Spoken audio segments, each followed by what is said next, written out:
Hello everyone, কেমন আছো তোমরা সবাই? তো আজকে বাড়িতে রান্না হচ্ছে দেশি মুরগের ঝোল। আমার রান্নাটা ভাবলাম আজকে তোমাদের সাথে আমি একটু শেয়ার করি। চিকেন মটন যেটাই রান্না করতে গেলে যেটা কমন মশলা যেগুলো লাগে সেগুলো তো সবাই ইউজ করে, তো আমিও সেরকম ইউজ করছি। আদা বাটা, জিরে বাটা, এটার মধ্যে রসুন লঙ্কা দুটোই পেস্ট করা আছে একসঙ্গে। এটা কিন্তু শুকনো লঙ্কা না, এটা হলো কাঁচা লঙ্কা, যে পাকা লাল লঙ্কাগুলো হয় সেগুলো। আমি বেশিরভাগ তরকারিতে কাঁচা লঙ্কাটা ইউজ করি। তো এখানটায় আমার পেঁয়াজটা লাল লাল করে আমি ভেজে নেব, তারপরে দিয়ে দিয়েছিলাম টমেটো, তারপর দেবো জিরে বাটা, আদা বাটা আর রসুন লঙ্কা পেস্ট করে রাখা, সেটা দিয়ে দেবো। তারপর ভালো করে কষিয়ে, আগে থেকে আমি চিকেনটাকে ম্যারিনেট করে রেখেছিলাম লবণ আর হলুদ তেল দিয়ে, কারণ আমি ওইভাবেই ম্যারিনেট করে রেখে দিই। তারপরে চিকেনটাকে পুরোপুরি চিকেন দেওয়া কমপ্লিট। তারপর চিকেনটাকে আমি একটু ভালো করে কষাবো, তারপরে আমি একটা দিয়ে দিই গোটা রসুন, কারণ আমার ভীষণ ভালো লাগে গোটা রসুনটা। চিকেনটা ঢাকা দেওয়ার পর আমি আরেকবার নাড়িয়ে নেব, কারণ যাতে লেগে না যায় সেই জন্য। চিকেনটা অনেকক্ষণ ধরেই কষাতে হবে যতক্ষণ না তেল ছাড়ছে।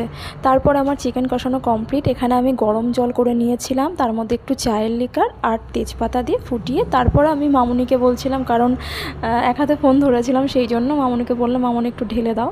তো সেই জন্য মামুনি ঢেলে দিল, আমি ছাঁকনি ধরেছিলাম।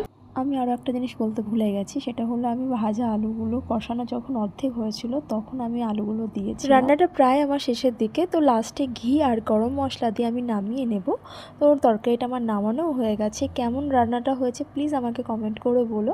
তোমরা সবাই ভালো থাকবে, সুস্থ থাকবে। তো সবাইকে লাভ ইউ, টাটা।